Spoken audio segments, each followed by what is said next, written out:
A couple of preliminary things. I'm happy to see you all. I said that. Bathrooms. Through the curtain, through the door, down the stairs, through the double door, you find yourself in a large room, a kitchen. The men's room is down a hallway to the right on the near side of the kitchen. The women's room is down a hallway on the far side of the kitchen. They are easier to find than it was for me just now to describe. So once you get there, you'll be fine. The elevator is out of service, so if stairs are a challenge, go through the same curtain, the same door, and right into the music office, and there is a bathroom there. There will be a reception after this event. There will be a lot to process, a lot to share. I hope everyone can come. Now there, if stairs are a challenge, please come anyway. We'll find somebody to help you down the stairs. I want everybody to come who can. I hope that everyone will be moved to applaud at some point. Please hold it until the end. We want everything, the poems, the music, the thoughts, to have a chance to sink in, but there will definitely be a chance to show appreciation at the end. And finally, at the end of this program, we will invite everyone to share in a hymn. We are going to sing the Navy hymn. There are two versions of the Navy hymn in our blue hymnals, which you find in the pew racks right in front of you. The one that is printed in the program is the less suitable one. The one that is more suitable captures all four branches of the service. That is number 579, and I will mention that when the time comes. All right.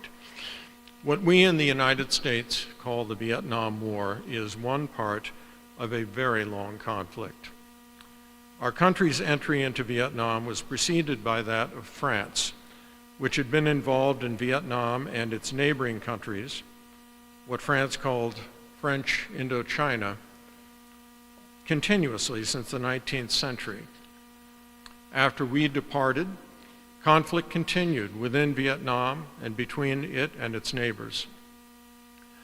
Among the forces driving all these events were Vietnamese nationalism, anti-colonialism, the division of the country into a North and South that were antagonistic to one another and that offered competing visions for development and governance. Arching over the whole were the great superpower rivalries of the Cold War. The costs of our Vietnam War were terrible. Close to 2 million Vietnamese killed, both military and civilian, and hundreds of thousands more injured. Over 58,000 dead and over 300,000 wounded from our country. Other losses could not so easily be measured.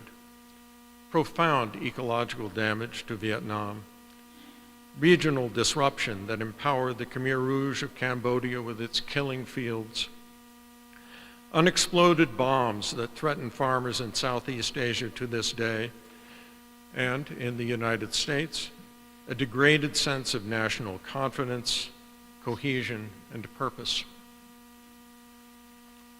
We are not here today to disentangle this history or to resolve its still contested politics. Our purpose is to remember what this war did to people, those caught up in it, those forced into it, those who joined in it voluntarily, what they left behind and what they brought home with them. Our primary medium is poetry. The poets of the Vietnam War made vivid its look, its feel, its sensations, and its horror. We hope to understand their experiences by hearing them again across the years and by reflecting on what they tell us. The Episcopal Church is America's branch of the Church of England. Here in this building, we are in the Church of Shakespeare, the Church of John Donne, of Jane Austen, of Dorothy Sayers, of C.S. Lewis. The church has been for almost 500 years a place where the arts and theology meet in deeper understanding. We hope for that depth and clarity this afternoon. And a final note. Some of the poems we will hear are raw. not what one would expect to hear in church. We would not invite a poem in to shock us. We have invited these poems in because the poets, with integrity, have told the truth as well as they could. And that truth, the truth of the Vietnam War, is what we wish to hear and what we wish not to forget.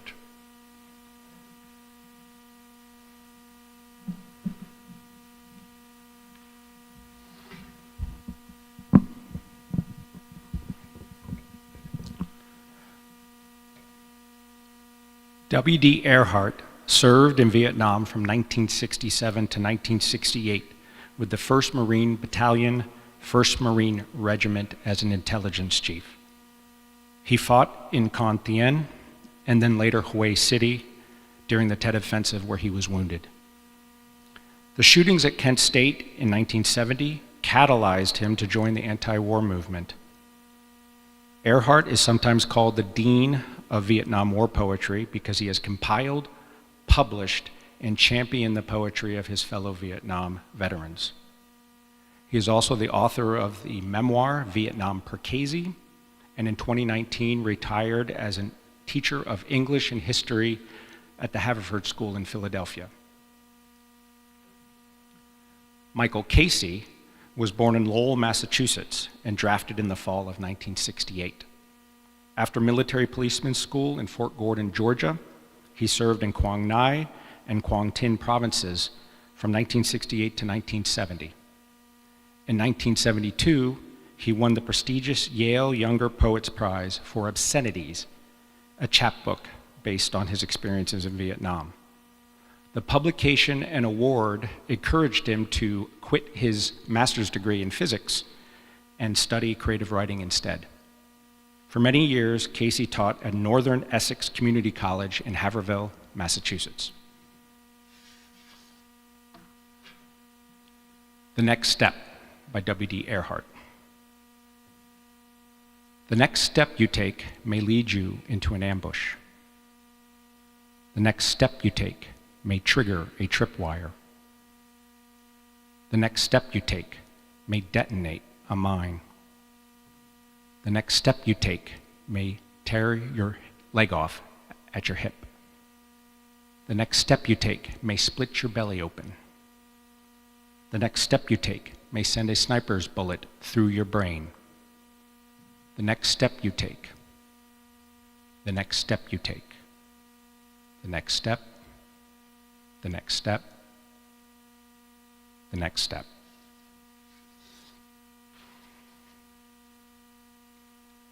A Bummer by Michael Casey. We were going single file through his rice paddies, and the farmer started hitting the lead track with his rake. He wouldn't stop. The TC went to talk to him, and the farmer tried to hit him too. So the tracks went sideways, side by side through this guy's fields, instead of single file. Hard On, Proud Mary, Bummer, Wallace, Rosemary's Baby, The Rutgers Roadrunner, and Go Get 'Em, Done Got 'Em went side by side through the fields. If you have a farm in Vietnam and a house in hell, sell the farm and go home.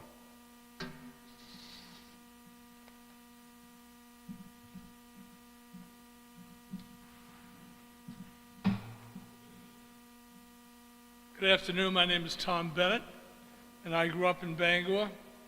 My parents were involved in the community. My dad worked for the Bangor YMCA, and my mother worked for the YW, teaching folk dancing and things like that. I graduated from high school in 1966, went to the University of Maine for 2 years, and then decided not to study. At that point, something happens in 1968 that made me make a choice whether I wanted to continue my education or join the service.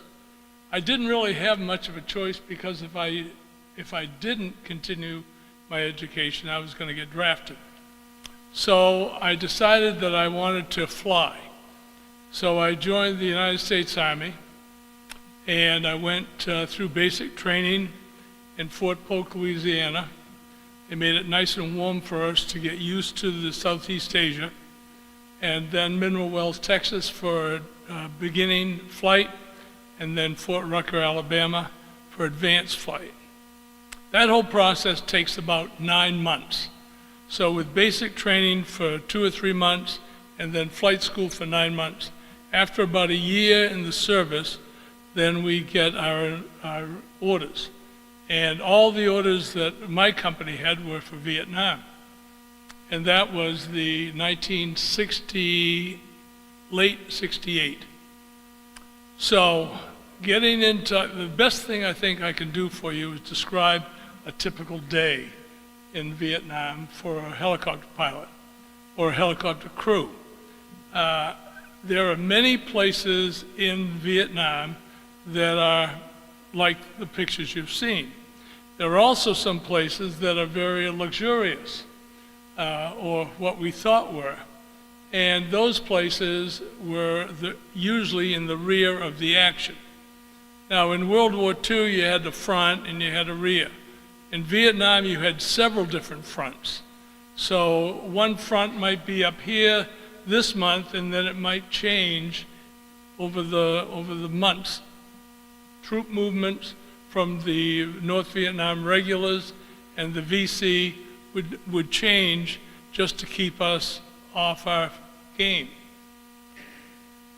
Now, a typical day would start at about 5 o'clock in the morning with breakfast, and then we'd go to the ships. Now, I was in a group that our base was backed right up to the South China Sea, so it was beautiful. So after we came off the runway, it was just nothing, blue sky and blue water.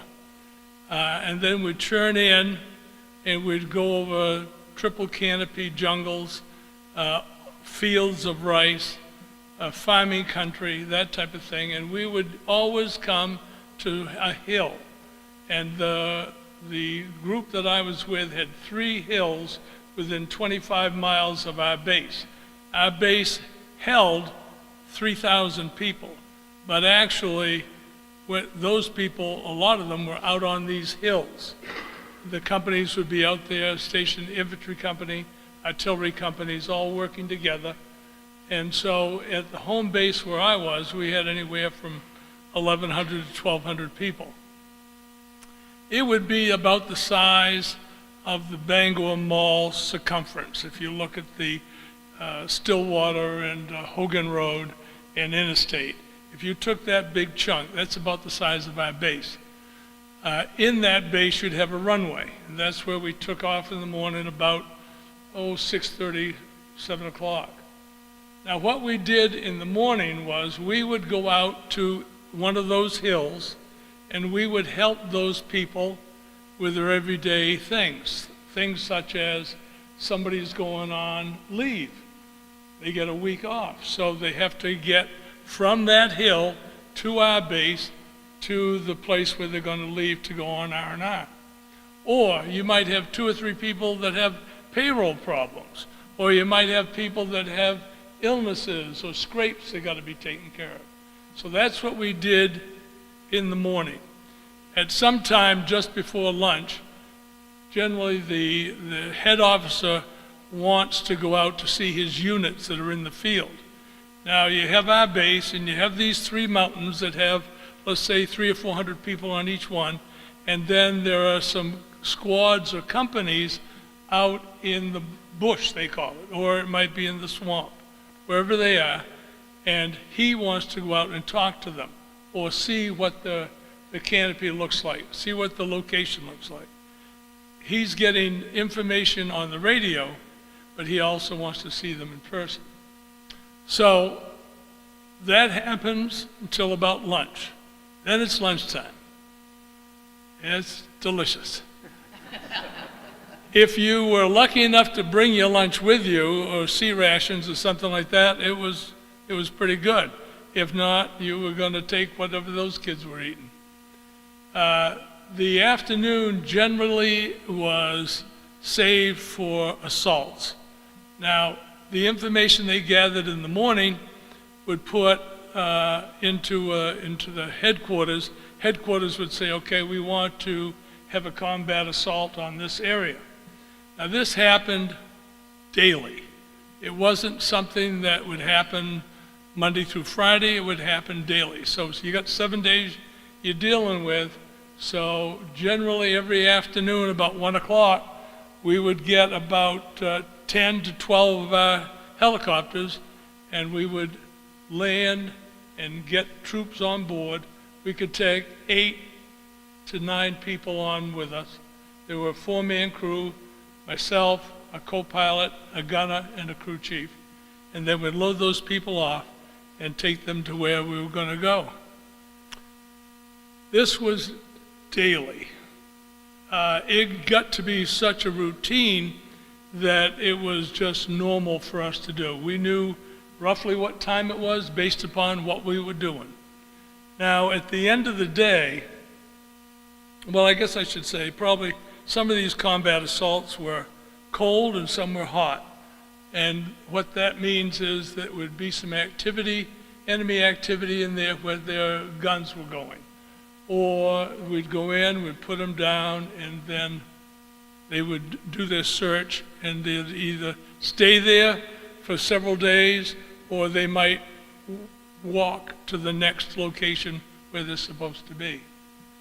So after we've dropped those fellows off, we go back to the mountain again of each unit, and we've got about 20 to 24 helicopters doing the exact same thing in this location. At the end of the day, we'd come home anywhere between 6 and 7 o'clock, shower up, and get to the food, and the food in my group was real good because we could fly in just about everything we wanted. Some of the experience at the end of the day were things like watching a movie that you've seen about 6 times, and everybody can sing the same songs and know the lines of all the actors that are on the screen.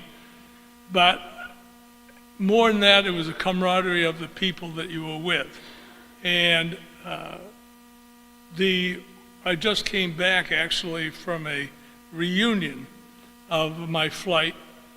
When we're over there, you're there for a year. And if I go and land today, somebody has already been there 6 months, and we might start flying together, and I get to know you. And then they're leaving because their 12 months is over. And I'm still there, and there's a new person coming in and flying with me, and I have to get to know them. So rather than have a reunion of the whole flight group for 10 years, we narrowed it down to about 40 or 50 people. And we just had a reunion in Texas, and I was there for 3 days. The bulk of these people, of the 40, 50, meet every year. And I guess they know each other very well and enjoy each other's company. Very rarely. I don't think I've heard a story about anything about Vietnam. It's always about, hey, how are your kids doing? What are you doing? Have you retired? That type of thing. So Vietnam, for me, was an intense time. However, I think that a lot of the stories we hear are emotional. I think that everybody carries things differently than other people do. I can't think that actually I was there a year and a half. But that year and a half, I would not trade for 4 years in Europe in World War II or the Pacific. We were a lot more, not civilized, but more cunning now when I was there than in that era. So that's my story, and I'm sticking to it. And thank you for letting me share it with you.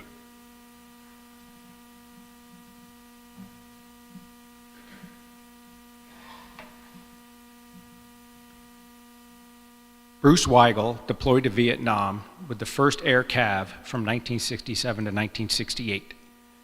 After the war, he earned an MA in writing from the University of New Hampshire and taught English at Penn State before returning home to the community college in Lorain, Ohio. Weigel has translated poems of North Vietnamese Army and Viet Cong soldiers and leads trauma writing master's classes for Iraq and Afghanistan veterans. He received a medal for significant contributions from the Vietnam Union of Literature and Arts and the Vietnam Writers Association. Robert Bly served in the U.S. Navy from 1944 to 1946 and earned an MFA from the prestigious Ira Writers Workshop in 1956.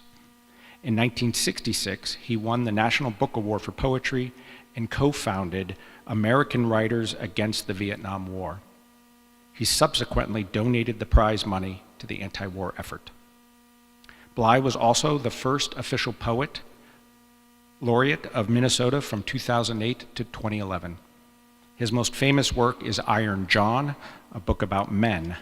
The book, published in 1990, kicked off the mythopoetic men's movement, and Bly passed away in 2021 at the age of 94. Lieutenant Nguyen Van Nia served in the North Vietnamese Army. In 1968, his journal and poetry was found on a Kon Tum province battlefield by Paul Reed, an American soldier from Texas. 20 years later, Reed rediscovered the journal and read the writings for the first time. He subsequently learned that Lieutenant Nguyen was still alive, and Reed traveled to Vietnam to meet him. In 1996, Reed wrote about his experience in Kon Tum Diary, Captured Writings Bring Peace to a Vietnam Veteran, where Nguyen's poetry was published in translation for the first time.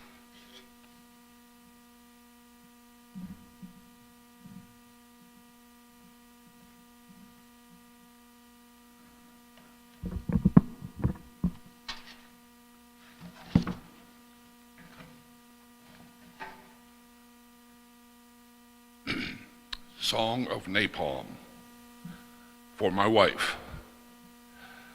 After the storm, after the rain stopped pounding, we stood in the doorway watching the horses walk off lazily across the pasture's hill. We stared through black screen, our vision altered by the distance. So I thought I saw a mist kicked up around their horses' hooves when they faded like cutout horses away from us. The grass was never more blue in that light, more scarlet. Beyond the pasture, trees scraped their voices into the wind, branches crisscrossed the sky like barbed wire. But you said they were only branches. Okay, the storm stopped pounding. I'm trying to say this straight for once. I was sane enough to pause, breathe outside my wild plans. And after a hard rain, I turned my back on the old curses. I believed they were finally swung away. But still the branches are wire, and the thunder is the pounding mortar. Still I close my eyes and see the girl running from her village, napalm stuck to her dress like jelly, her hands reaching for the no one who waits in waves of heat before her. So I keep on living, so I can stand here beside you. I try to imagine she runs down the road and wings beat inside her until she rises above the stinking jungle and her pain eases, and your pain and mine. But the lie swings back again. The lie works only as long as it takes to speak, and the girl runs only as far as the napalm allows, until her burning tendons and crackling muscles draw her up into that final position burning bodies so perfectly assume. Nothing can change that. She is burned behind my eyes, and not your good love, not the rain-swept air, not the jungle green pasture unfolding before us can deny it.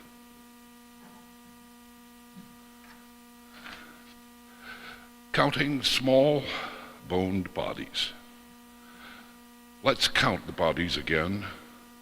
If we could only make the bodies smaller, the size of skulls, we could make a whole plain white with skulls in the moonlight. If we could only make the bodies smaller, maybe we could get in a whole year's kill in front of us on a desk. If only we could make the bodies smaller, we could fit a body into a finger ring for a keepsake forever. I stand here. I guard my post this evening at the end of the Ben High Bridge. The steady blue current below is like a blood vein joining north to south. Green rice fields reflect in my badge. Our nation's flag was handed down to us by our loving mother. Each passing moment reminds me that my parents and native land have entrusted this son with the nation's fate. Standing before the gust of wind and the enemy's front line, son, never forget. Though 7 years have passed, remember all my advice. Man your post proudly each evening for the glory of the motherland. Though the wind may howl and the rain may pour, keep looking forward. Word has come over the loudspeaker. We are to head south. My beloved village fades in the distance. I miss the harvest season. I miss the girls of home, hair longer than one's outstretched arm. Now the girls valiantly defend our village. Hue knows peace and tranquility. The perfume river sings, my native village knows hunger.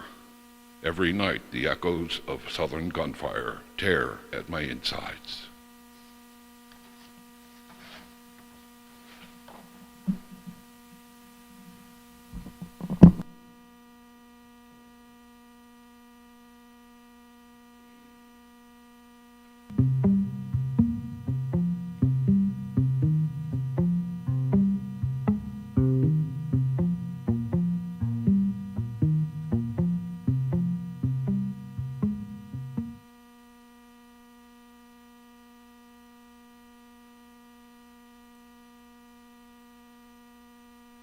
My dad passed away when I was 4. And my mom raised me. I didn't even know him because I'm 4 with him. He passed away. So I stayed with my mom. She raised me. 4 years later, I'm 8. When I'm 8, I can go in the rice field. I'm not helping her. I just collect all the leftover, I don't have no school. I stayed there till 9 years old. I help with my mom. And then my mom's friend, she wanted me to go babysitting for the rich family. It helped my mom a little bit because, she's single mother and raising 2 kids. I stayed there for a long time. And then 14 years old, I say, I think I'm going home. I'm going home with my mom because I miss her. And then I go home, stay there for, I don't know how long. And then the war started. American came to Vietnam. First time, they got a helicopter. They come to my village, the town, little town. Everybody, so excited. First time they see the helicopter, they come to the town. The American people, they don't stay there. They just visit.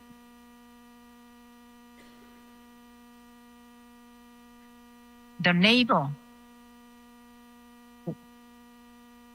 we don't know. We can trust him, but he worked nighttime. He worked for the Vietcong. His wife packed him the lunch or dinner. He walked, and then the neighbor, they keep an eye on him. When he go to work at nighttime, which way he go, too many times, they keep an eye on him. Then one day, one night the Viet Cong and the side of the Vietnamese, they put the bomb right where he walked. Then he blow up every single pieces. So they put him in the hammock and they carry him to my neighbor. When I was young, I was still young. The war just beginning. He saw him, his body was nothing left. Just, scary. I was so scared all the time. I lived in there, but I just scared. And even my brother, he's scared of Viet Cong. He didn't want to go with them, be the Viet Cong, talk to them. He didn't want to go to army. So he had to hide under the bed, under the table curtain. At night time, he hid outside from the bushes, from Viet Cong. Back then, I was so scared. Every day, I was just scared.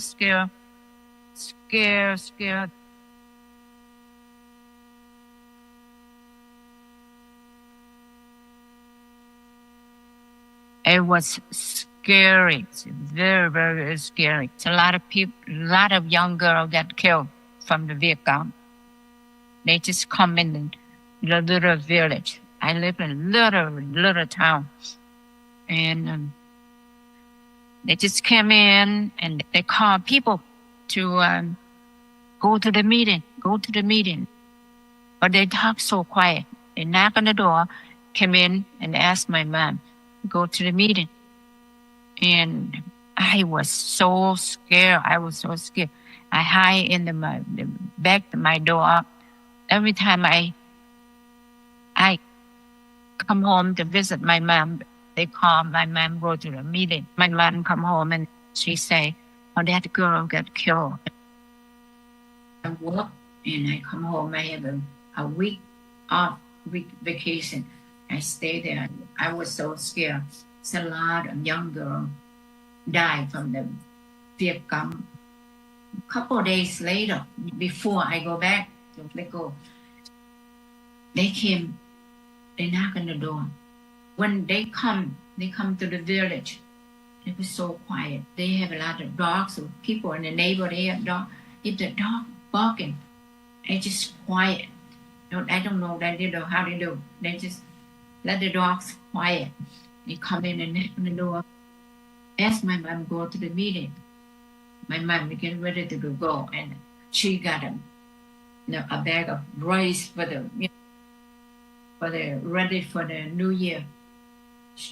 She was poor and she like other rice and some seder for that. And they came and they got a big bag, so I just pour in the whole thing. I just wanted to do that, and so they go home because I was scared. When I was young, I was scared the whole time. A lot of people die. Viet Cong, they die a lot. They just shovel them in a, pickup truck because a lot of people die in there. And Viet Cong, they throw the bomb into the city and they hit some house. The people live in it. They dead. The whole thing, everybody, the house burned down. The people dead in the house. The little boy survived. My cousin and I, we lived far away from where the bomb is. So we brought that boy come home and we took care of him. Couple times I scared because I saw the BC. I came home to see my mom and I bought the radio this big and I left on the table and the Viet Cong, they come, they take it. But that's my favorite radio. My mom says, shh, don't say anything. Don't say it, just let them have it. I live in a little poor village, the poor town. It's very scary. My whole town is scared. American people, they throw the bomb, every time a helicopter go by and then they scared. American people, they flew the B-52, like an airplane, B-52. They throw the bomb down, and they throw the Agent Orange down. We see it all yellow, all the yellow come down just like a snow, but are yellow. It's scary. American people, they try to kill Viet Cong, but they don't know where they hide. They ended up they burn the house, people's house, and then they throw the bomb and burn the wood so they can see the Viet Cong. But I don't know Viet Cong, they hide somewhere. They're very smart. They're little people, but they're smart. They walk at the neighbor, but they're so quiet. Nobody knows. My house burned and couple house burned. When I lived with my mom and my sister-in-law, my brother, we worked in Vietnam. Where I live, just only rice. Make the rice and bring it home and just dry them and put it in the bag. The house burned down. We have nothing. It's just like a hay burned down, and when we have nothing to eat. My brother, he didn't want to go anywhere. He just put a little tent up and then stay there. He just wanted to stay there. He built a tent and then stay there. My mom and I, we went to train and work. And after she built a house, my two cousins worked for American GI. She worked in the bar clinic. She recommended me to go there and work with her, make some money. So I worked there. Then the company moved to Nha Trang. And I go there to take the bus by myself. And my cousin and my friends already go to America. And I worked in Nha Trang. I worked for them in there, and I have a boyfriend. That's Fang's father now. He liked me, and I like him before I left. And then we rent an apartment. We stayed together until I had pregnant, and then he went home. He went home, and I broke my heart. I almost give it away, the baby Fang away, but my brother say no, just save it, take it home. So I bring Fang's home, and then the whole village, whole town come to see the baby, American baby. Oh, baby, he's so white. I worked for American GI. Then I came home to visit my mom, and all the VC come, and they just go house to house. They come and they knock on the door. They ask, the question. Or she works American for American. I'm lucky I'm alive before I have found. A lot of girls got killed from the VC because they work for American GI. I'm working in the school. I'm very happy. When I go home to see my man, scared, very scared, very uncomfortable. Around no one, I'm gonna die or I'm gonna live, or Viet Cong is gonna shoot me sometime. One time I work in a bartender, and American people, they got a lot of Viet Cong. Viet Cong, I don't know how that, American people got them in jail. They have them clean the garbage or burn the toilet. Vietnam, they have to just burn the poop. And all of my friends, and we went to a bathroom and see them, they asked me in Vietnamese, they say, you girls, young girls, what happened? Someday American people, they go home. What are you going to do? I don't think American people, they ever go home. But they know, the VC, they already know me. The American people someday will go home. When I lived with my brother, my mom, and my sister-in-law, the another town, they say that VC is coming, we coming, some coming. So the people over there, they come to my town. And my brother, he's cooking the rice with the pan of the burning wood. And the people coming, the rice is not cooking yet, but it's not completely cooked. And you pick it up and then put it in the basket and carry it around. My brother, my sister-in-law, they have a son, Shin and Fang, the same age. I put in one basket, Fang in one side and Shin in one side. I carry it and walk, run away from home. And my sister-in-law, she carried the 2 baskets with rice and clothes and everything. And my brother carried the rice and run away, went way over there. And we find the curb, to protect, because the bomb, they just run, and boom, boom, boom, boom, boom. We just run away from them and find some place to hide.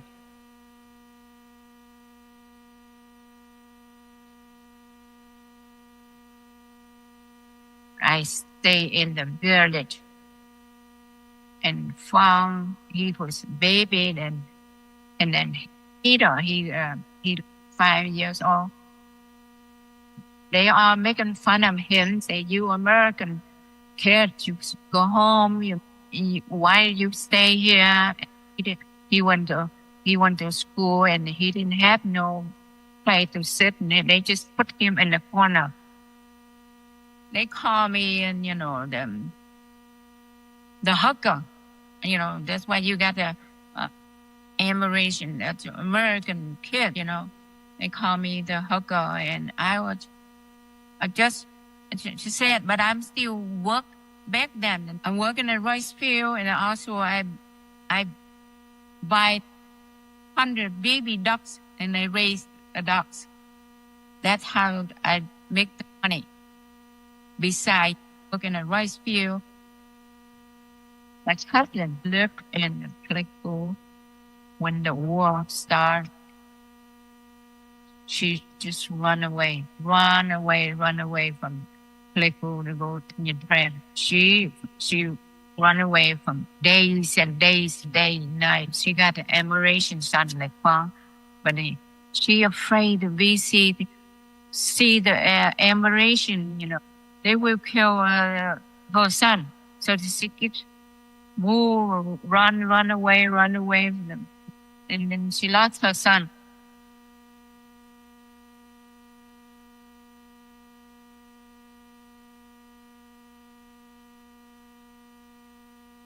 The people in the village, they announcement to them. All the people have a immigration son. They say if you have any immigration, put your name, sign your name, and someday you will go. Because they don't want American child in Vietnam where I live. They want to send everybody, away from them because he's an American. So my brother, he put my name down. He know that someday I will take Fang go to America. I'm scared that I get killed because if I have an immigration son, sign my name down, they will kill me. If I don't have my brother, I can't come here because I'm afraid. My brother, he smart because it's not a lot of people can go in America. go to America. And then years later, they call my name. 17 years later, we went interview to Saigon for a couple times, and the government paid the airplane ticket to come here whole family, because I got farm. I had people come to my house and take a picture, take a photo for every one of my family, 8 people, and then we came here in 91. Before I lived in the Vietnam War, I was afraid of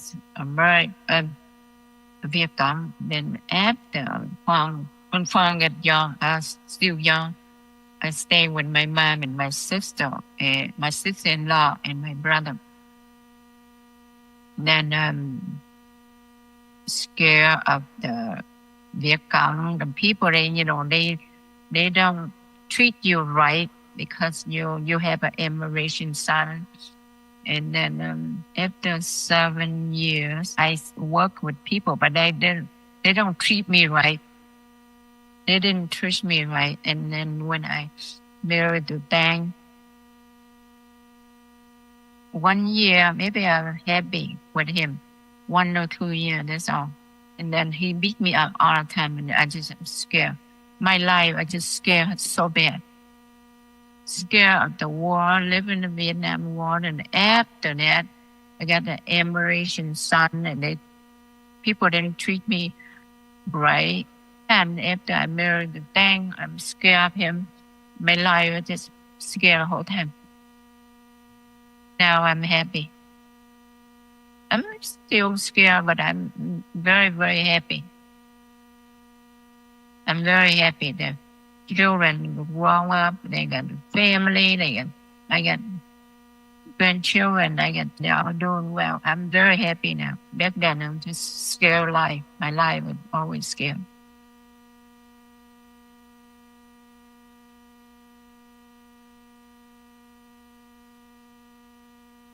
I went back there 3 times.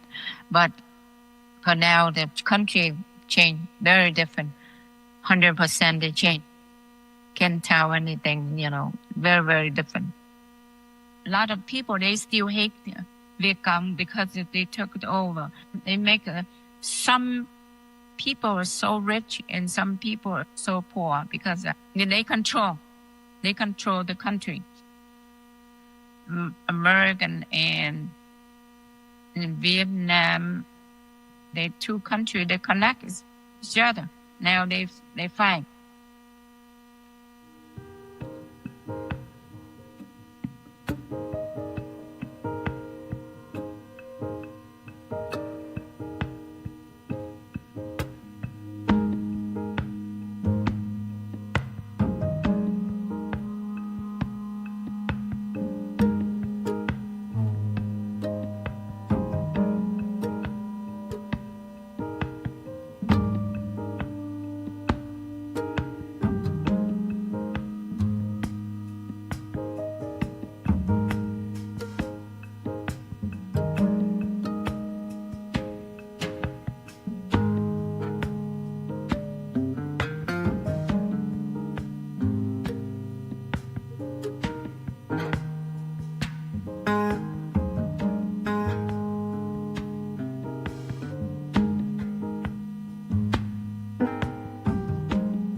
Bobby Trotter was one of at least 250,000 women in uniform during the Vietnam era.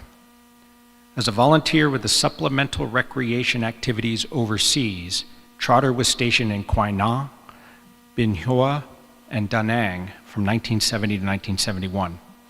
As a donut dolly, she helped to keep up morale by playing games or sitting and talking with the troops. After the war, she had a 30-year career with the Air National Guard and retired as a Chief Master Sergeant. She was also active in the Vietnam Women's Memorial Project and helped raise money for the statue in D.C. Sharon Grant Wildwood served with the Army Nurse Corps from 1970 to 1971, first at the 67th Evacuation Hospital in Quai Nam, and then the 71st Evacuation Hospital in Pleiku.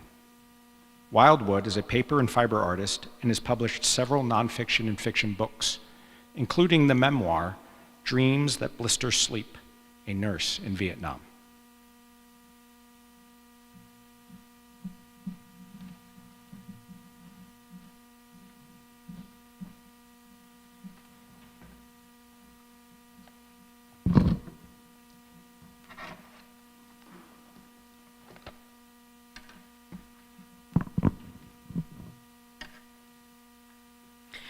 How do I say I love you in a war? I couldn't believe what I was seeing. All the GIs kept telling me that these people aren't like us. They don't value life as we do. How then do you explain that women, when told her son was dead, how do you explain her beating her head against the pavement until her blood flowed and mingled with his? I was brought up to think of prostitutes as something outside myself. It never occurred to me to feel sorry for them. Why then would Snow spend all the money she earned last week to buy me a present? Little war baby, so helpless, so sick, so weak. They tell me you can't make it until the next supply shipment arrives, and I can't come back this way. I would give you the food from my mouth. It was one thing to help a grown man die. It is quite another not to be able to help a baby live. What can I do for you? I hold you, and that says I love you. I clean your festered skin, and that says I love you, but nothing I do is enough. I shall remember you all my life. I shall remember you most when I hold my own. If I love him in remembrance of you, perhaps that will be enough. Sometimes when it hurt too much, or when guilt piled up, or the loneliness became overwhelming, some of the guys would play long, haunting melodies on the sour old guitars, warped from the constant wetness. Inevitably, there would be a Baptist among us, usually a black lad from Georgia or Alabama, whose velvet, wordless voice would make us weep. I tried not to, for fear it would never stop. It's only a telegram, typed out words, common words you use every day, words that usually mean nothing. How could that young wife know how my heart broke? How could she know how much I loved her when I stood over her young, battered, and broken lieutenant and wrote those stupid, stupid words? Honey, I love you. Don't worry about me. How can she ever forgive me? I stare and wonder at you and you at me, and we are enemies. You killed my brother. He shot you. You left your rice paddy for the enemy's hospital. I left my cornfield for my brothers in that hospital. I should hate you. You should hate me. Why do we stare?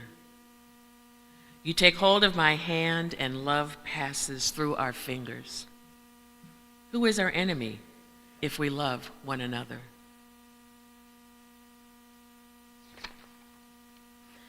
The best act in Pleiku, no one under 18 admitted. I kissed a Negro, trying to breathe life into him. When I was a child, back in the world, the drinking fountain said, white only. His cold mouth tasted of dirt and marijuana. He died, and I put away the things of a child. Once upon a time, there was a handsome blonde soldier. I grabbed at flesh, combing out bits of shrapnel and bits of bone with bare fingers. A virgin undressed men touched them in public. By the time I bedded a man who didn't smell like mud and burned flesh, he made love, and I made jokes. Not so fond memories of basic training by Paul Johnson. Paul Johnson and his wife Susan are members here at St. John's. So a couple of weeks ago, he came up to me and he said, "You're exactly the person I want to see." I said, "Okay." He said, "I'm a Vietnam vet." And he has actually written about his experiences of basic training and where he went after basic training. He said he wrote a poem and he would like for it to be read today. So I said, "Sure, send me your information and I'll share it with Bruce and we'll go from there." But Bruce said that was fine, that I could read his poem. But the poem left me with some questions. I wanted to know more of his very emotional outburst while singing a song at church during basic training. I wanted to know what was it that made that reaction so very painful for him. He hated basic training. First of all, Paul was drafted with number 95, and that was the last number called for the Vietnam draft. He was slated to go to college, so they deferred him. He went to college for 4 years, and then he would end up at Fort Dix in New Jersey for basic training. And all I could think of was, you see in the movies where the drill sergeant has the guy, he just picks on him and picks on him and picks on him. Well, Paul was that guy. And it was miserable for him. When talking to the recruiter, one of the things that he said, I know that I would not be able to pull the trigger. I would die if I were sent to the front lines. I know I don't have that in me. He said, "Is there someplace else I can be placed?" So the recruiter said, "Well, I'll tell you what. If you sign up for another year, we'll put you in administrative." So he would be trained for administrative jobs. So we said, okay. So after basic training, he was shipped to Germany. As a matter of fact, his brother Larry was also in Germany, in a different Air Force base. And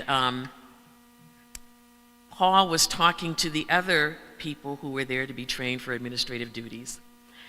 And he said, "Oh, so you signed up for an extra year to be here, right?" And the guys were like, "No." Paul said, "What?" So here he was, kind of tricked into serving more time than he had planned. So he ended up serving in Germany in administrative duties for 3 years, from 1972 to 1975. So I'm going to read you his poem.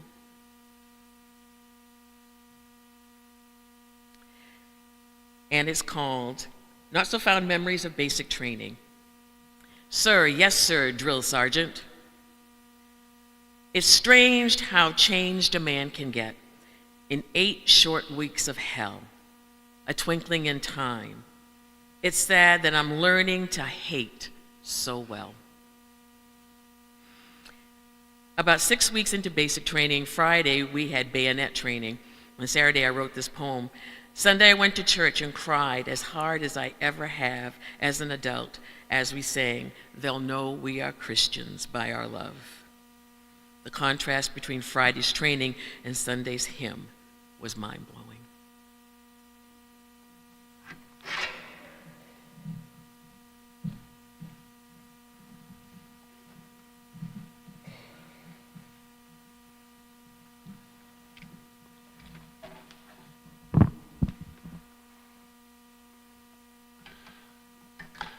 I was born in the fall of 1968 at Fort Ord, California. When I was 3 weeks old, my father was deployed to Vietnam. When I was 5 weeks old, I was deployed by my mother at an anti-war rally. In Scripture, we read, Isaac reopened the wells that had been dug in the time of his father Abraham, which the Philistines had stopped up after Abraham died. Isaac gave the wells the same names that his father had given them. 50 years have passed since the fall of Saigon, the day of the crowds reaching for rescue, of families being torn between two worlds. The war ended, but it did not end. It stayed with us, like memory and grief. It lived on in the unhealed places of the heart.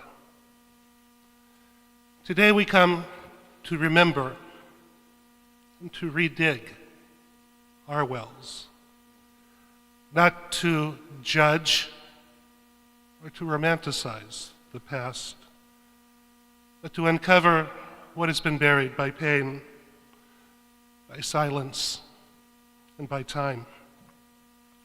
Because we believe that beneath it all, there is yet living water. When Isaac reopened the wells of his father, it was an act of faithfulness, in Hebrew, emunah, a word that means more than belief, but trust, of courage. It's a word that prioritizes connection and commitment to ideals over ideals and ideas. Isaac does not begin from nothing.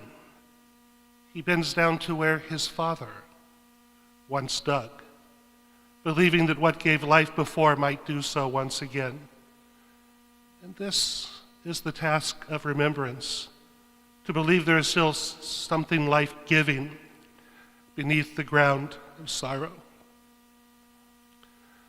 The story of Vietnam is for both Americans and the Vietnamese one of wells that have been stopped up, wells of trust, wells of purpose, and wells of faith.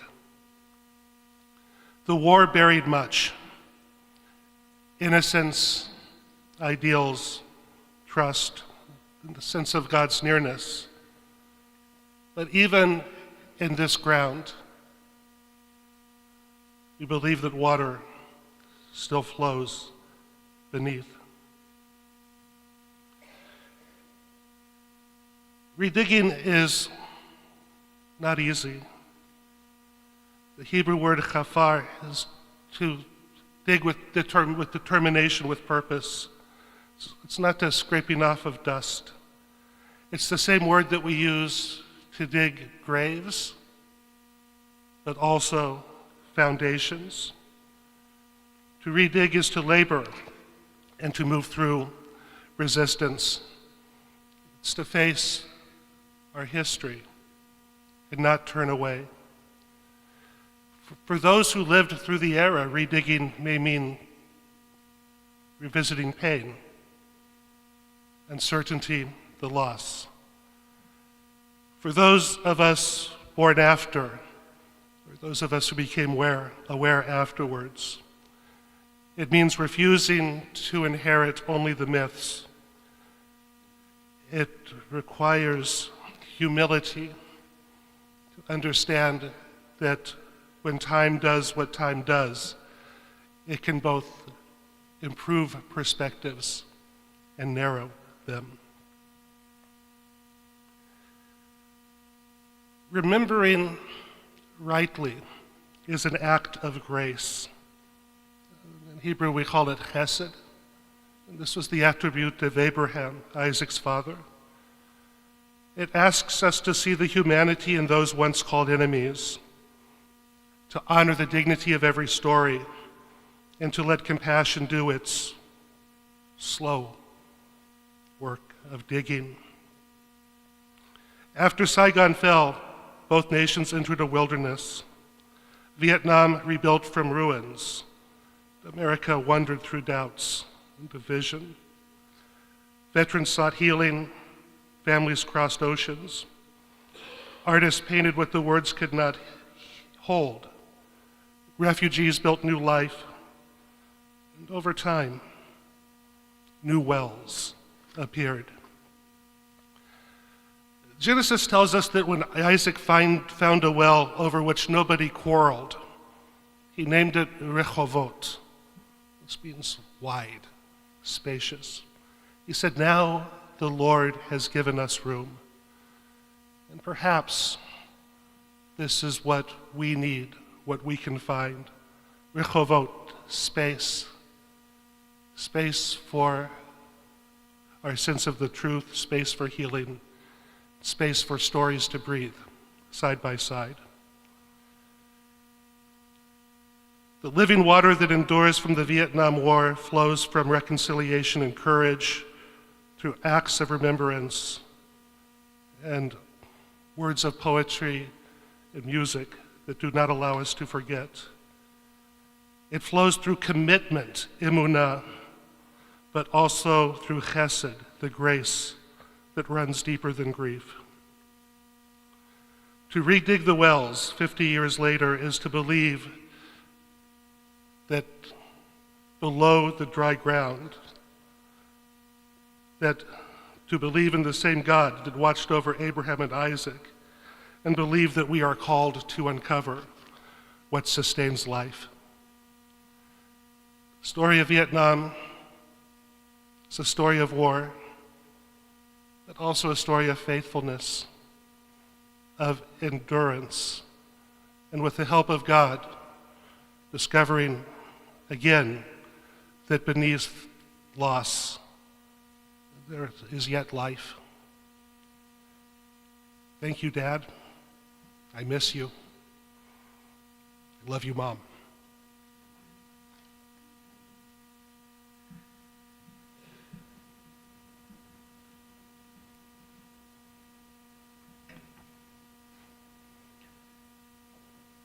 Born James William Brown Jr., Yusuf Komunyaka grew up in Bogalusa, Louisiana. As an adult, he changed his name to honor his Trinidadian grandfather. Komunyaka served one tour of duty in Vietnam with the U.S. Army, working for the military paper Southern Cross. In 1980, he earned an MFA in creative writing from the University of California, Irvine, and in 1994, he won the Pulitzer Prize for poetry. He currently lives in New York City, where he is the distinguished senior poet in New York University's graduate creative writing program.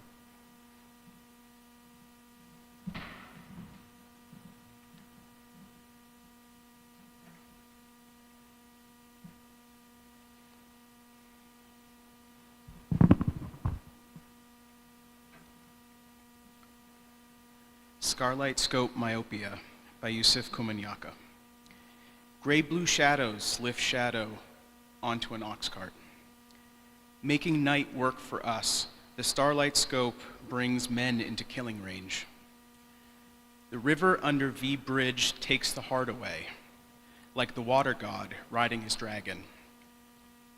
Smoke-colored Viet Cong move under our eyelids, lords over loneliness, winding like coral vine through sandalwood and lotus, inside our lowered heads, years after this scene ends. The brain closes down.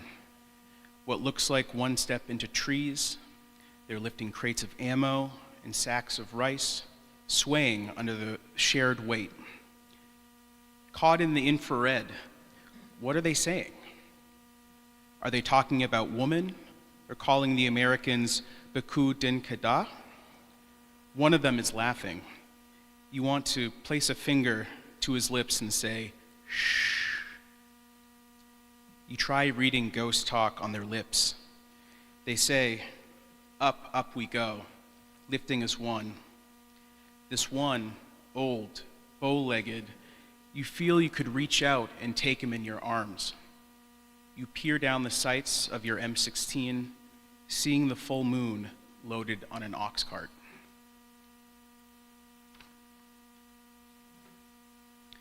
Facing It, also by Yusuf Kamanyaka. My black face fades, hiding inside the black granite. I said I wouldn't, damn it. No tears. I'm stone. I'm flesh. My clouded reflection eyes me like a bird of prey, the profile of night slanted against morning. I turn this way, the stone lets me go. I turn that way, I'm inside the Vietnam Veterans Memorial again, depending on the light to make a difference. I go down the 58,022 names, half expecting to find my own in letters like smoke. I touch the name Andrew Johnson. I see the booby trap's white flash. Names shimmer on a woman's blouse, but when she walks away, the names stay on the wall. Brushstrokes flash, a red bird's wings cutting across my stare. The sky, a plane in the sky. A white vet's image floats closer to me. Then his pale eyes look through mine. I am a window. He's lost his right arm inside the stone. In the black mirror, a woman's trying to erase names. No, she's brushing a boy's hair.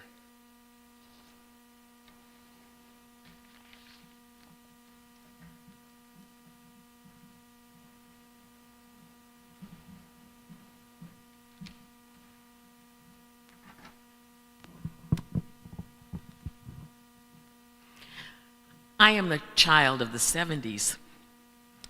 I was in ninth grade in 1971-72, and then in the fall of 1972, I entered Bangor High School, graduating in June 1975. The 70s were an amazing decade.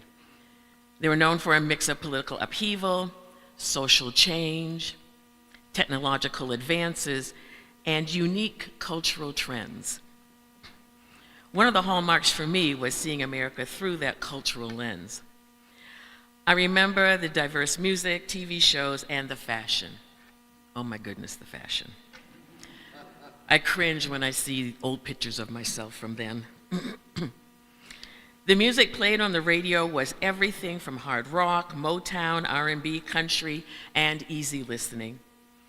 We listened to Queen, Kiss, Stevie Wonder, the Jackson 5, AC/DC, Alice Cooper, the Shy-Lights, Earth, Wind, and Fire, Led Zeppelin, Climbing the Stairway to Heaven,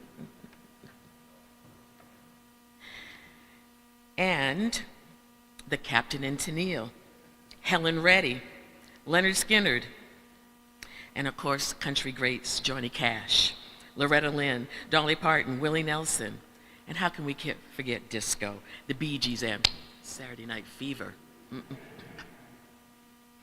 And of course, the one, the only, Aretha Franklin.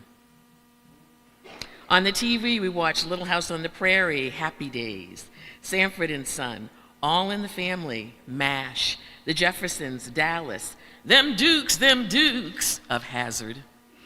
And there were, as my dad would say, the Cowboys, Gunsmoke, Bonanza, The Big Valley, The Virginian, and medical dramas such as Medical Center and ER. And who can forget the Sunday evening show that gathered the whole family around the TV set, The Ed Sullivan Show. That show ran for 23 years, ending in 1971. But there was something else we watched on TV.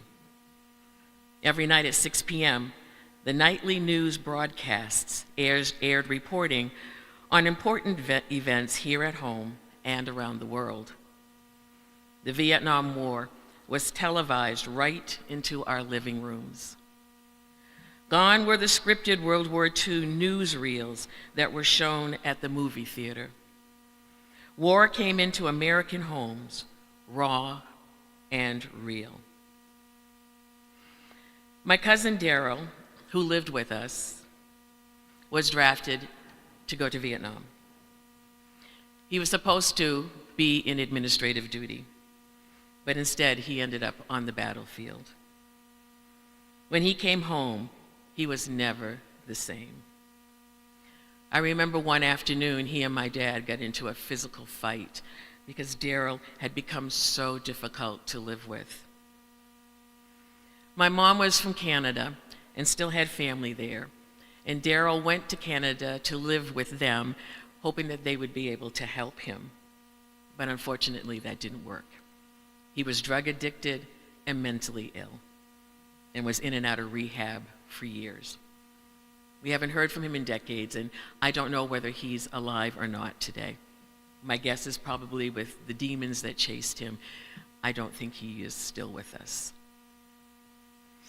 In 1982, I moved to Boston to live with my sister, and we found a family that we became very close to. And this again was on my mom's side. My cousin Arthur Jones and his wife Clarice and their 2 children, and we became very close. We also knew well a long-time, lifetime buddy of my cousin Arthur's, Paul. Paul was a Vietnam vet. And one afternoon, Claudia and I, my sister, went to visit Arthur and Clarice, and Paul was there. And they had all these pictures out, these old pictures. And there was one picture of Paul on the field. I don't think he was in fatigues. I remember him being all in dark green. And he had this metal sweep thing. And I said, well, what were you doing here? And he said, my job was to sweep for unexploded bombs, for landmines.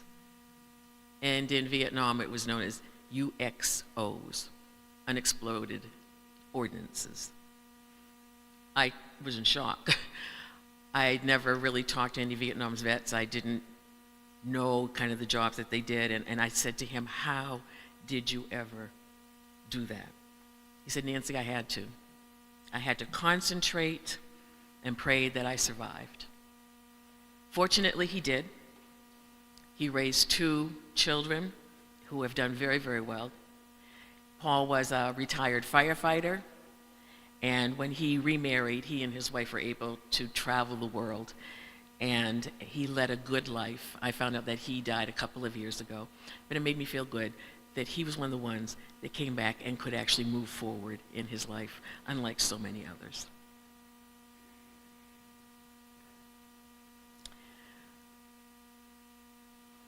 And that is my reflection from the 70s. Thank you.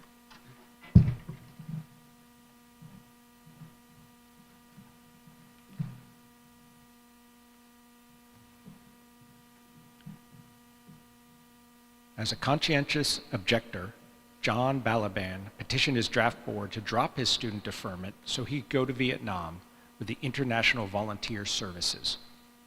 He taught at Can Tho University until it was bombed during the Tet Offensive. After recovering from wounds, he went back to Vietnam with the Committee of Responsibility to Treat War-Injured Children until 1969. And in 1971, he returned again to record oral poetry. In 2008, he was awarded a Medal of Appreciation from the Ministry of Culture of Vietnam for helping to restore ancient text collections at the National Library. He currently serves as a professor of English at North Carolina State University. In celebration of spring, our Asian war is over. Others have begun. Our elders who tried to mortgage lies are disgraced or dead, and already the brokers are picking their pockets for the keys and the credit cards. In Delta Swamp, in a united Vietnam, a Marine with a bullfrog for a face rots in equatorial heat. An eel slides through the cage of his bared ribs.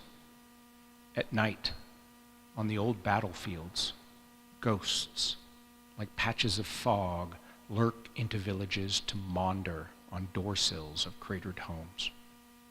while all across the USA, the wounded walk about and wonder where to go. And today, in the simmer of lyric sunlight, the chrysalis pulses in its mushy cocoon under the bark on a gnarled root of an elm. In the brilliant creek, a minnow flashes delirious with gnats. The turtle's heart quickens its taps in the warm bank sludge. As she chases a frisbee, spinning in sunlight, a girl's breasts bounce full and strong. A boy's stomach, as he turns, is flat and strong. Swear by the locust, by dragonflies on ferns, by the minnow's flash, the tremble of a breast, by the new earth spongy under our feet, that as we grow old, we will not grow evil. That although our garden seeps with sewage and our elders think it's up for auction, swear by this dazzle that does not wish to leave us, that we will be keepers of a garden nonetheless.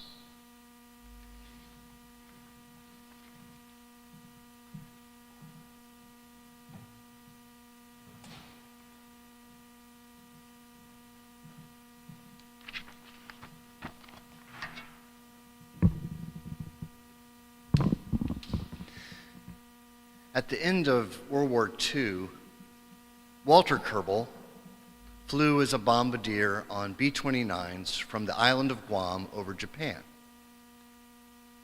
20 years later, his son, my father, Kent Kerbel, flew B-52s from the island of Guam over Vietnam. I am the Reverend Jarrett Kerbel, son of Colonel Kerbel and Colonel Kerbel. I am Reverend Kerbel. I'm here to speak about the generational impact of service, the generational trauma of serving in war that is passed down through the generations. I was born on Carswell Air Force Base in White Settlement, Texas. At the gate of the Air Force Base was a big sign that said, "Peace is our profession," unironically. Strategic Air Command, peace is our profession. While I was being born in the base hospital, my dad was sitting on the end of a runway at the air base in a B-52, waiting to scramble. Peace is our profession. He was deployed not so long after that to Vietnam, flying from Guam. I lived on a street on that air base with my mom and sister, and 10 houses with kids of exactly the same age. We'd all been born 9 months after leaves. Because the street was shaped like an arch, it had been named the Fertile Crescent. The mothers gathered once a week for a late night of gin, cigarettes, bridge, and ham radio. They'd put all the children to bed in the same house and stay up late smoking and playing cards and drinking until the time came when they could get on the radio and check in with their husbands to see how they were doing.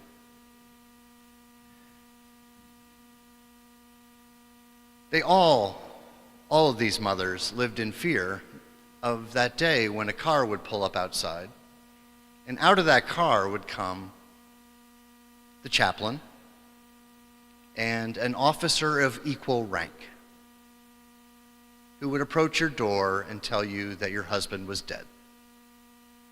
And of course, they saw this happen, and they all prayed that the car did not stop at their house. And when it didn't, they prayed for the family where it stopped.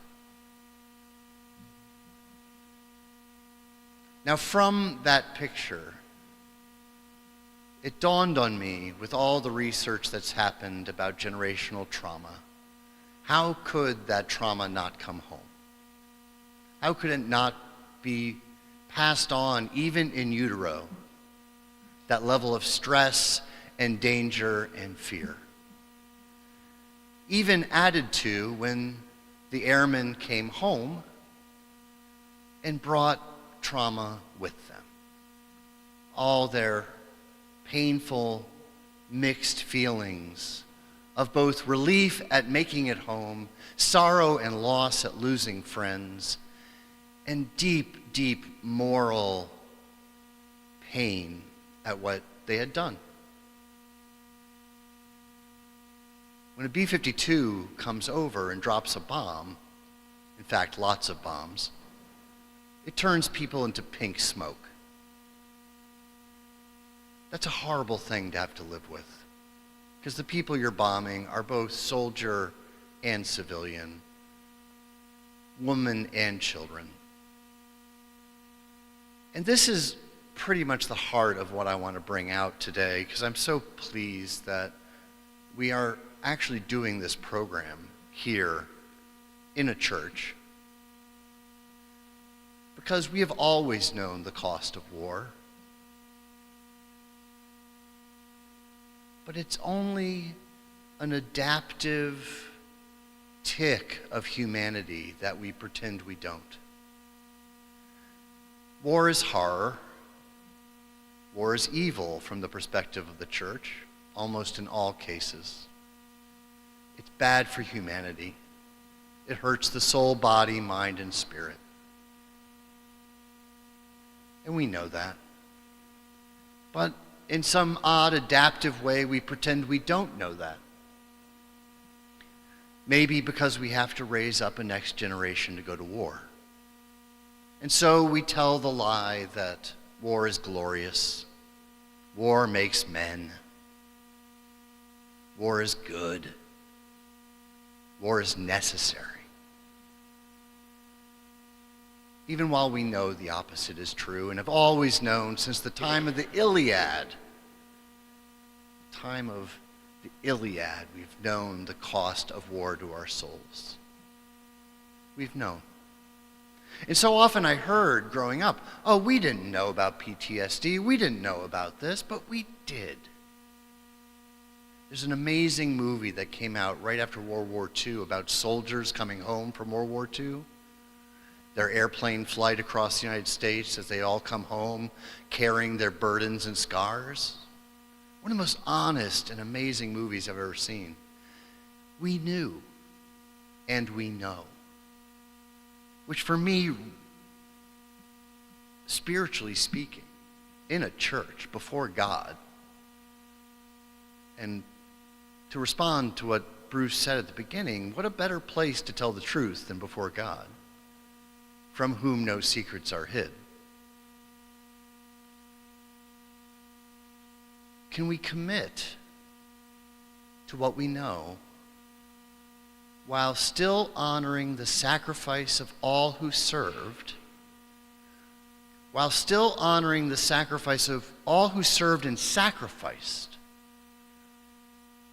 and their families and friends, and opponents and enemies? Can we honor them all by making a commitment to end the sacrifice? Must we be a people of sacrifice? Sacrifice that God does not want. We know. And I would like for us all to pray that we find a way never to sacrifice another generation.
program is dedicated to 3 St. John's parishioners who served in the Vietnam War.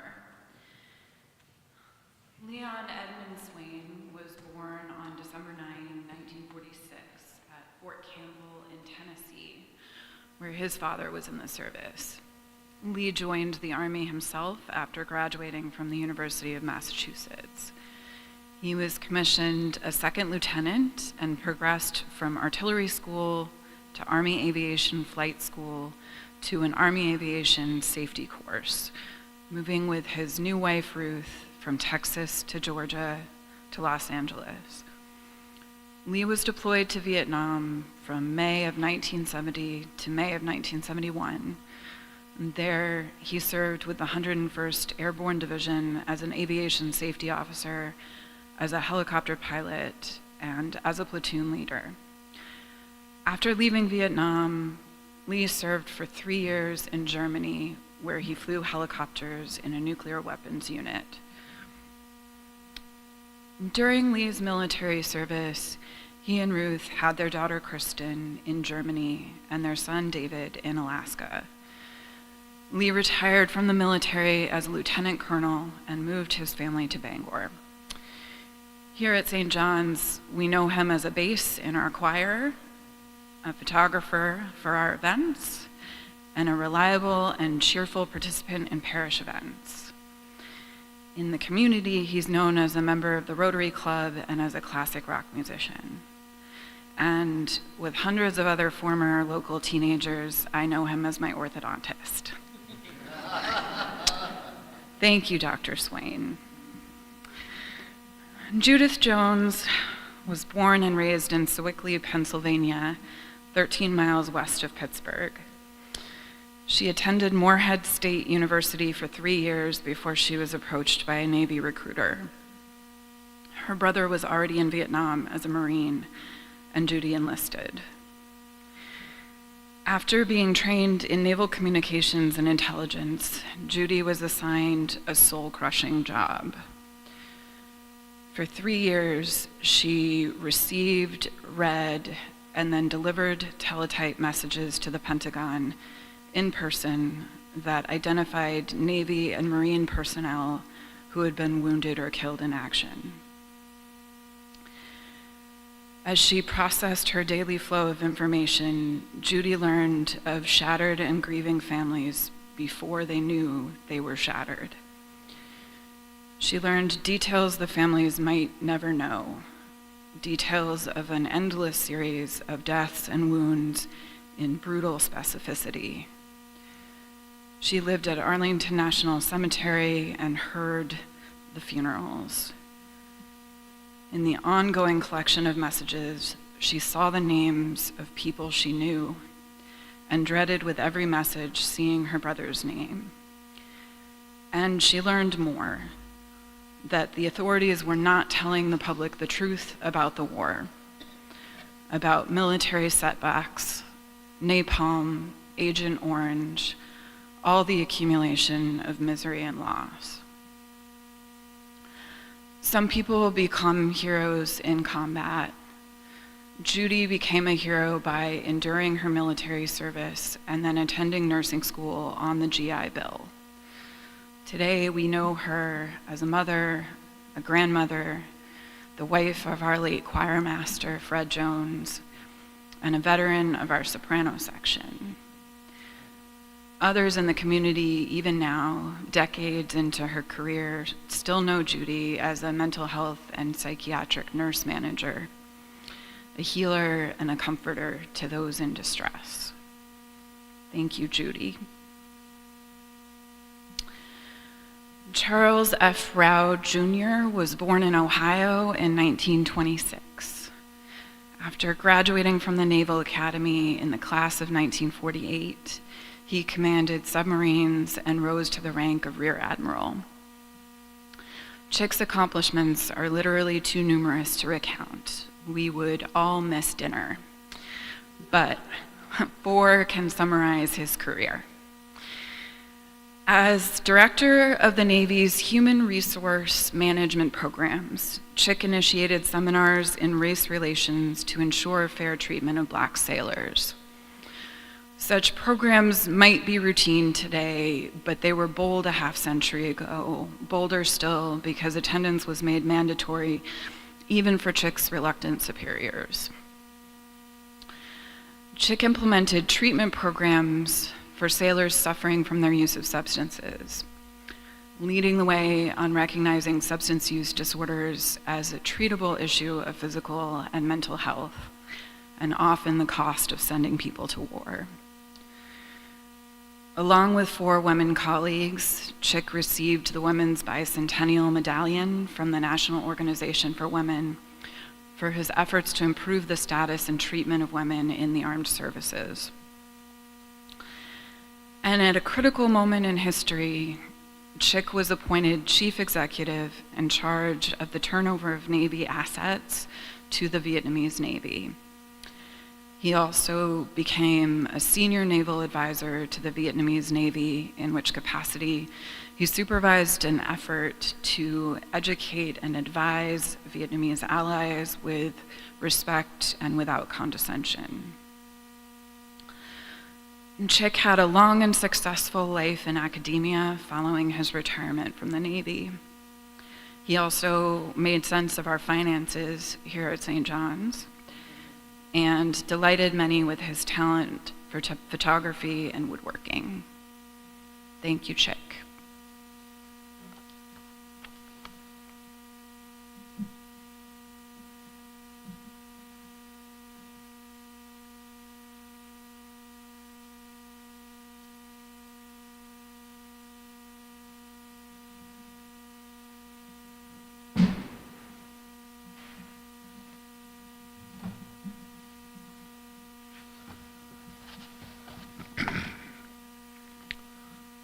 Roster of Bangor residents who lost their lives in Vietnam: William Francis Callanan, Robert Dorian Cranston, James George Duchesne, David Bruce Fogg, Martin Lee Freeman, William E. Jordan III, Edward Leonard Mann, Jr., Frederick William McHugh, James Bruce McLaughlin, Walter Forrest Merrick, Charles Edgar Stewart, Charles E. Sullivan, Jr., Thomas Michael Sullivan, Michael Peter Umel.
In a moment, please do join us downstairs.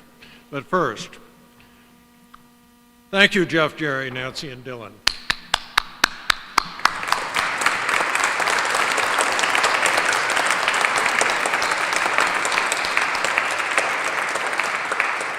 Thank you, Tom, Lua, Bill, and Jared. I hope Lua is watching.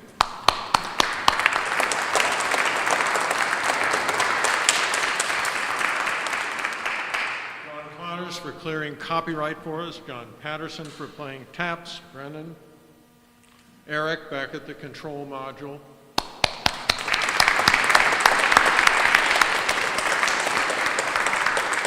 And thank you to Marisa, Patty, and Jack.